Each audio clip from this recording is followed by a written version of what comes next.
Hello everyone, कैसे हैं आप लोग? होप सब बढ़िया होंगे। मैं बता दूं, मैं भी ठीक हूँ। क्या सर, आज क्या पढ़ाओगे? देखो सर, बहुत सारे बच्चों ने बोला कि सर ग्रुप वन की स्ट्रैटेजी आपने बता दी, बढ़िया लगा, अच्छा लगा, समझ आया थोड़ा। सर ग्रुप टू की स्ट्रैटेजी क्या? सर आप तो ग्रुप टू भूल ही गए, आपने तो बहुत ग्रुप दिया था। हाँ, सच में भूल गया मैं। सर स्ट्रैटेजी बनाने से पहले मैं ग्रुप टू के नंबर बता देता हूँ। हाँ ठीक है, ठीक ठाक नंबर थे। इस पे मैंने ज्यादा फोकस किया। देखो एक बात मैं अभी बताता हूँ, आपको अगर इतने नंबर आए और आपको इतने नंबर आए तो आप कौन सा लेना पसंद करोगे? ईमानदारी बताना, कौन सा लेना पसंद करोगे? मैं बताओ, अगर आप सीए स्टूडेंट हो ना तो आप यही लेना पसंद करोगे। हाँ, इसमें 76 है, इसमें 86 है, इसमें 85 है, इसमें 31 है। ये भले एग्जामेशन हो गया, सीए बनोगे 6 महीने बाद, 6 महीने नहीं, कहने के लिए 8 महीने हो जाते हैं, 2 महीने रिजल्ट ही समझ लो। तो एक बैलेंस बना के चलना है हमें। हाँ, रैंकर्स कहते हैं, हाँ रैंकर्स होते हैं सर। तो रैंकर्स देखो, 99% हार्ड लक होता है, 1% आपको लक चाहिए लाइफ में। ठीक है, रैंकर्स बैलेंस रैंकर स्ट्रेटेजी तो नहीं बता पाऊंगा, जो रैंकर हूं नहीं मैं। बट हाँ, बोथ ग्रुप पास करना होता है तो हाँ, एक बैलेंस बना के आपको जरूर चलना है सर। बैलेंस बहुत बहुत जरूरी है सर। बैलेंस मतलब, बैलेंस आपको हर पेपर को आपको इंपॉर्टेंस देना है, हर पेपर को रिस्पेक्ट देना है आपको। आप ये नहीं बोल सकते कि मैं ऑडिट लास्ट में 10 दिन पढ़ूंगा, नहीं हो पाएगा। आप ये नहीं बोल सकते मैं एससीएमपी लास्ट के 5 दिन पढ़ूंगा, नहीं हो पाएगा। तो आपको हर पेपर को बैलेंस देना है सर। तो आठों पेपर एक दिन पढ़े नहीं, ये भी नहीं करना है। चलो तो दिमाग, पहले हम ग्रुप टू की स्ट्रैटेजी बताते हैं। चलो, एक तो मैं बैलेंस बता दिया, ठीक है सर। एससीएमपी में अगर नंबर कितने थे? 44 सर। डीटी में 53, ठीक है। आईडीटी में 57 सर। इकोनॉमिक लॉ, हाँ मेरा 60 इकोनॉमिक लॉ था, 63 सर। टोटल 215 बन गए थे, ठीक है सर। ये तो मैं बता दिया सर, नंबर आपको बता दिया सर। पढ़ा क्या क्या? हाँ, पढ़ा क्या क्या मैं ये बताता हूँ। और जो मैं पढ़ूंगा, मैं जो मैं पढ़ा वही बताऊंगा। उसके अलावा मैंने शायद ही कुछ फॉलो किया सर। एससीएमपी मैंने स्टडी मैट के प्रैक्टिकल्स किए सर। स्टडी मैट के हर एक प्रैक्टिकल्स किए सर, एक बार नहीं 2 बार, कम से कम 2। दूसरी बार में कॉन्फिडेंस आता है, पहली बार में प्रैक्टिकल तो आप बस कर लेते हो, बट वो दूसरी बार होता नहीं है। तो दूसरी बार में प्रैक्टिकल्स करने में ना वो कॉन्फिडेंस आता है। तो स्टडी मैट के मैंने सारे प्रैक्टिकल्स किए, सारे प्रैक्टिकल्स। एक यूट्यूब पे सर या भैया बोल लो, अब वो समय आए थे, उन्होंने डाला था स्टडी मैट के सारे क्वेश्चंस डाला था। हाँ, तो मैंने वो सारे क्वेश्चन उनके देखे थे और सारे क्वेश्चंस मैंने प्रैक्टिकल सब कर दिया था। स्टडी मैट के प्रैक्टिकल सारे किए थे, ठीक है सर। प्रैक्टिकल तो एग्जाम में इस बार 25 to 30 नंबर का आया, असली तो थ्योरी आया था। हाँ, थ्योरी आया था असली। तो थ्योरी में कैसे टैकल किया? देखो मेरा मानना है ना, एससीएमपी में थ्योरी बहुत है, मतलब हर एक छोटे कंसेप्ट पे थ्योरी है।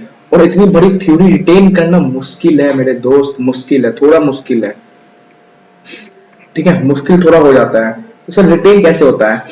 देखो जो मैंने पढ़ा, जिससे पढ़ा मैं उसमें खुल के बताऊंगा। तो मैंने ना 2019 में संकल्प कांस्ते सर की डिवीजन वीडियोस थी सर, अभी मैजिक बुक वाली नहीं, 2019 वाली। देखो मेरा मानना है कि आपका दिमाग जो फर्स्ट टाइम पढ़ता है ना, तो उसी हिसाब से वो निकलता है। तो मैंने भी ऑलरेडी एक फर्स्ट टाइम वीडियो देख लिया था, रिवीजन वीडियो का।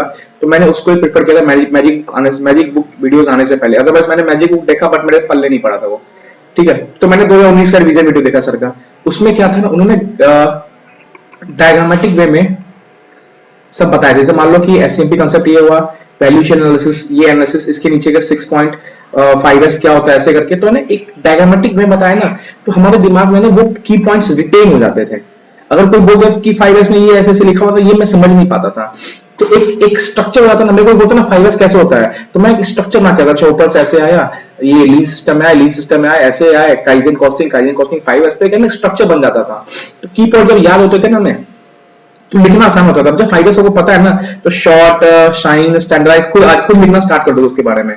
तो ज्यादा फोकस मैं बोलूंगा कि कंसेप्ट समझने पे करो और की पॉइंट्स याद करने पे करो सर। सेम एज ये आईटीएसएन, थोड़ा कह सकता हूँ, थोड़ा कि ब्लैक पॉइंट जो होते हैं ना, उसको याद करो और अंदर का कंसेप्ट समझने की कोशिश करो कि फाइवर्स होता क्या एक्चुअली। देखो कंसेप्ट बहुत इंपॉर्टेंट है कॉस्टिंग में। तो जब आपको ब्लैक पॉइंट्स आपको याद करने, तो रिटेंशन के लिए आपको ब्लैक पॉइंट्स करने हैं, और कंसेप्ट आपको जो टीचर समझा रहे हैं उसको सुन के आपको दिमाग में एग्जांपल सेट करना है। तो एग्जाम में जो आता है ना, ये डेडली कॉम्बिनेशन है कि कंसेप्ट प्लस सेट। सर बनाया कितने मार्क्स था आपने एग्जाम में? मैं बताऊं, बनाया मैंने था 81 नंबर का अटेम्प्ट किया था। हाँ 81, बहुत लेंथी पेपर था सीएमपी का। इजी था, इजी नहीं था सॉरी, लेंथी था। अच्छा लेंदी था। स्टार्टिंग में पहला क्वेश्चन तो मेरे को लगा था मैं ऐसे राइटिंग कर रहा हूँ, इन्वायरमेंटल क्वेश्चन था, मैंने सही सच में लगा ऐसे राइटिंग कर रहा हूँ। मैंने आपको पेपर आएगा तो मैं दिखा भी दूंगा आपको, ठीक है। तो एसएमपी मैं इतने बोलूंगा, स्टडी मेट के क्वेश्चन करो, ज्यादा है ही नहीं स्टडी मेट क्वेश्चन, हर चैप्टर में 12-13 क्वेश्चन है, तो स्टडी मेट में प्रैक्टिकल है भी कम, तो स्टडी मेट के सारे क्वेश्चन करना। हाँ सर अपने 44 बचा कैसे दिया, मेरे बहुत सारे फ्रेंड को 28, 30 ऐसे रुक गए, 44 कैसे आया सर? स्टडी मैट के क्वेश्चंस आए थे, कितने नंबर के स्टडी क्वेश्चन आए थे सर? 20 नंबर तक के स्टडी मैट के क्वेश्चन थे, तो ये था बचाने का। हाँ एक ओई का क्वेश्चन था, ओडब्ल्यू का क्वेश्चन था, एक ब्रेक इवन पॉइंट का क्वेश्चन था, और एक था लास्ट क्वेश्चन था, ठीक है, बीपी ऐसे कर कुछ क्वेश्चन था, याद नहीं आ रहा, भूल रहा हूँ, ठीक है, ठीक है। तो ज्वाइंट प्रोडक्ट का क्वेश्चन था सर, तो ये डिक्टो स्टडी मैट कहते हैं। तो स्टडी मैट में भी याद रखना कि वो क्वेश्चन करना जो बीच वाले एग्जांपल्स होते हैं ना, उसको ऐसे बहुत ध्यान देता है। अब इस बार के पेपर देखना 10 नंबर का एग्जांपल्स वाले क्वेश्चन आए थे बीच वाले, तो एग्जांपल्स वाले क्वेश्चन में ज्यादा फोकस करना, टेस्ट जो नॉलेज क्वेश्चन पे थोड़ा कम, but focus study mat question में सारी होनी चाहिए। और रिवीजन याद रखना, चार्ट किसी चार्ट अच्छे टीचर आप इससे पढ़े, एक चार्ट से ना एक हमारे पास रिटेंशन, हमारी रिटेंशन बहुत कम होती है, बहुत ग्रुप वाले तो और कम होती है, बहुत कुछ दिमाग में चलता है। तो एक रिटेंशन के लिए क्या करना, चार्ट के थ्रू जाना और कंसेप्ट को समझना कि टीचर ने क्या बोला, वो कंसेप्ट यहाँ जाने चाहिए दिल में, और चार्ट दिमाग होनी चाहिए हमें कि 5S आए तो 5S के की पॉइंट्स आ गए, और समझने के लिए तो हमने समझाइए, टीचर वो लिखे देंगे अपने एग्जाम्पल साथ, ठीक है सर। एक चीज और एसएमपी में, की स्टडी डाइजेस्ट 2 अटेम्प्ट से अच्छा मच रहा है हल्ला, डाइजेस्ट आएगा, डाइजेस्ट आएगा, डाइजेस्ट आएगा, नहीं आ रहा है तो सर नहीं करना है, नहीं, जिस दिन आ गया ना तब तो 20-25 नंबर दे के जाएगा। तो डाइजेस्ट तो करना ही पड़ेगा सर, मैं क्या बोलूं, डाइजेस्ट मैंने भी किया था, मैंने 2 बार डाइजेस्ट किया था, एक बार किसी टीचर की वीडियो देख के किया था, और दूसरी बार मैंने सेल्फ किया था, तो 2 बार तो आपको डाइजेस्ट हाथ उठाना ही पड़ेगा सर। सर नहीं आ रहा है कोई बात नहीं, नहीं आ रहा है, बट आएगा ना, तो आईसीआई यही भी खेलता है, आईसीआई आपको क्या कहता है, आपको उम्मीद दे रहा है कि देखो मैं डाइजेस्ट बस दे रहा हूँ प्रैक्टिस करने के लिए, मैं क्वेश्चन नहीं दे रहा हूँ, बट मैं क्वेश्चन जिस दिन दिया ना भाई, वो 20 नंबर का डाइजेस्ट से क्वेश्चन आ सकता है, और अच्छे क्वेश्चन डाइजेस्ट में, नो डाउट अच्छे क्वेश्चन है डाइजेस्ट में। एमटीपी में डाइजेस्ट ने जलवा दिखाया अपना, एमटीपी में आईसीआई डाल रहा है डाइजेस्ट की क्वेश्चन, सर डाइजेस्ट बहुत जरूरी है। अब आप ये रिस्क लेके नहीं दे सकते आप डाइजेस्ट नहीं करिएगा क्योंकि डाइजेस्ट एग्जाम में नहीं आ रहा है, सर करना पड़ेगा, ठीक, चलो ठीक है, एससीएमपी की बात करोगे सर। अगर आप बोलो किसी पेपर में आपके पसीने छोड़े होंगे तो कौन सा पेपर था सर? ये पेपर, दिस पेपर, सब पसीने निकल गए थे मेरे, पसीने, और कहते नहीं है 5 बजे और मैं बस बोल रहा था, और पीछे से स्टूडेंट्स, मतलब इतने स्पीड में सब निकल लेते, धाई साई साई सब सारे स्टूडेंट ना खाली होने चालू हो रहे थे, सच में बता रहा हूँ, डीटी में मेरा पसीना निकल गया सर। हुआ क्या था, एक तो कुछ ऑब्जेक्टिव भी गलत था, एक हाँ ऑब्जेक्टिव के एमसीक्यू गलत थे, जिसमें क्या हुआ कि मेरे को उसमें टाइम वेस्ट हो गया, टाइम वेस्ट होता तो 10 मिनट मेरे को लग गया सच में, ऑब्जेक्टिव एमसीक्यू गलत था, सच में बता रहा हूँ गलत था। हुआ क्या था, capital asset converted into stock in trade, तो ऑब्जेक्टिव में साइज 54 होना था, 74 प्रिंट हो गया था, तो वो बच्चे कैलकुलेशन चेक कर रहे हैं, मैं भी चेक कर रहा हूँ, मैंने बहुत सारे दोस्त से पूछा क्या हुआ, तो बोले कि मैं इसमें उलझा रह गया, कोई तो 20-25 मिनट लगा दिया, पूरा क्वेश्चन बनाने लग गया वो पीजीपी का, तो यहाँ पे गलत, यहाँ पे ये हुआ, इसलिए पसीने छूटे। और क्या था, और इसमें क्या था, अमेंडमेंट, ये भर भर क्या है अमेंडमेंट, हर एक क्वेश्चन में क्या था, ट्रिकी पॉइंट्स था, ट्रिकी पॉइंट, हर एक क्वेश्चन में क्या था, ट्रिकी पॉइंट। तो मैं पहले इरेज कर देता हूँ थोड़ा, ठीक है, हर एक क्वेश्चन में क्या था, ट्रिकी पॉइंट्स थे, तो सर ट्रिकी पॉइंट्स हर क्वेश्चन में थे, हाँ हर क्वेश्चन में amendment plus tricky points. TDS TCS से क्वेश्चन थे अच्छे, 6-7 नंबर के थे। अब सर यहाँ पे क्या मदद दिया आपका, सर यहाँ पे मेरा मदद दिया प्रैक्टिकल, मतलब मेरी आर्टिकलशिप, आर्टिकलशिप में मैंने टीडीएस में कुछ काम किया था, वहां से मेरे को 6 नंबर का मदद हुआ था, सच बता रहा हूँ, 6 मार्क्स का। आर्टिकलशिप मदद करता है सर, आर्टिकलशिप आप प्रैक्टिकल ट्रेनिंग करते हो मदद करता है, और 6 नंबर का मदद किया यहाँ पे। चलो सर आर्टिकलशिप पे हटा के बताओ, बुक बताओ क्या पढ़ा, कैसे पढ़ा। चलो बुक बताता हूँ, बुक में नो डाउट मैंने भवर वर्मा सर की कंपाइलर की, sir compiler just like a saviour for me, हाँ मैंने कंपाइलर किया था, सर की बुक आती है 250-300 पेज वाली, कंपाइलर मैंने किया था, ठीक है सर। इंटरनेशनल टैक्सेशन का क्वेश्चन है ना, कंपाइलर से आता है, मैं मान गया हाँ आता है, तो इंटरनेशनल टैक्सेशन के लिए आपको क्वेश्चन बैंक रेफर करना पड़ेगा। क्यों, क्योंकि बताता हूँ, जब मैंने फर्स्ट मॉक दिया था ना, तो मैं बस कंसेप्ट पढ़ के गया, तो कंसेप्ट पढ़ के गया तो मेरे फर्स्ट मॉक में आए थे 47 नंबर। हाँ मैं थोड़ा निराश हो गया कि बस कंसेप्ट पढ़ के गया ना मैंने, 47 है, बट मैंने सेकंड मॉक में ना कुछ दिमाग लगाया। दिमाग क्या लगाया, मैंने कुछ क्वेश्चंस उठाए। तो कुछ क्वेश्चंस में क्या उठाया, मैंने भवरप्राण सर के ऑफिशियल साइट पे गया, उन्होंने आरटीपी एमटीपी ये सब कंपाइलेशन करके ना 150 पेजेस की क्वेश्चन बैंक बनाई हुई थी, 150 पेजेस की। इसमें क्या था, हर चैप्टर के कुछ क्वेश्चन थे। जैसे आप पीजीपी कर रहे हो उसके 6-7 क्वेश्चन थे, मैथ कर रहे हो उसके 2-3 क्वेश्चन थे, और वो 2-3 क्वेश्चन के एडजस्टमेंट में सब कुछ हो जाता था। तो मैं जो डीटी के प्रिपरेशन कर रहे हैं ना, मैं इतना बताना चाहूंगा कि आप 1.5 डेज के लिए ना एक छोटा सा क्वेश्चन बैंक जरूर रेफर करना। सर क्यों, एक तो आपका क्वेश्चन बैंक रेफर करना मतलब क्या पूरा क्वेश्चन बैंक बनाएंगे नहीं, ऑलरेडी आप एक और बना चुके होंगे, बस रेफर कर रहे हो, या मान लो कुछ बना भी लेना आपको जो लगता है। सर इससे क्या होगा, कंसेप्ट क्लियर होंगे, जो उसके एडजस्टमेंट होते हैं ना सॉरी वो क्लियर होंगे। ठीक है, तो इस बार एक्रेडिटेड इनकम पे क्वेश्चन आया था, वो सर के किसी आरटीपी कंपाइलेशन का कुछ एडजस्टमेंट था, एग्रीकल्चर इनकम ये सब का। तो बिना क्वेश्चन बैंक ये मत जाना, क्वेश्चन बैंक बहुत जरूरी है डीटी के लिए। इंटरनेशनल टैक्सेशन के लिए बहुत जरूरी है, इंटरनेशनल टैक्सेशन ही सेव किया, अगर मेरे को 53 सेव किया तो मैं सबको ये बोला था कि मैं फेल करूंगा तो डीटी में फेल करूंगा, अदरवाइज नहीं फेल करूंगा। तो सर डीटी में 53 आ गए। नोट्स प्रॉपर देना। क्वेश्चन बैंक मैं बोलूंगा 1.5 डेज लाइक इतना क्वेश्चन बैंक फॉलो करना जो आपको हो जाए। बीबी सर का 150 पेजेस 100 पेजेस का एक अच्छा क्वेश्चन बैंक है, जो मैंने ऑलरेडी एक बार बनाया था और एग्जाम से पहले मैंने पूरा देखा था। सिर्फ देखने से क्या होता, क्वेश्चन बैंक कुछ बना भी लिया था मैंने, टाइम था मेरे पास, हाँ थोड़ा थोड़ा टाइम था, लास्ट तक तो पढ़ते ही रहते हैं डीटी में, बट हाँ कुछ टाइम निकाल के मैं एक दो क्वेश्चन हाथ से बना लेता था। सर क्या होता है ना, लिखने का प्रैक्टिस हो जाता है, प्लस आप उसके एडजस्टमेंट देखते हो ना, तो बहुत सारे एडजस्टमेंट है ना आरटीपी एमटीपी के कंपाइलेशन के उठ के ही आते हैं। तो जब वो क्वेश्चन बैंक देखे रहोगे तभी कर पाओगे। देखो कंसेप्ट दिमाग में बहुत नहीं रहता, दिमाग में कंसेप्ट एग्जाम से 5% ही रहता है पढ़ा हुआ, 10% ही रहता है। बट क्वेश्चन बैंक के कुछ एडजस्टमेंट होते हैं ना, वहां गलती करते हो तो आपको दिमाग रहता है हाँ यहाँ गलतियां हुई थी। तो पूरा वो कंपाइलर मत करना, कंपाइलर में प्रैक्टिस करना, वो टाइम नहीं है कंपाइलर करने का, अगर कर लियो तो अच्छी बात है।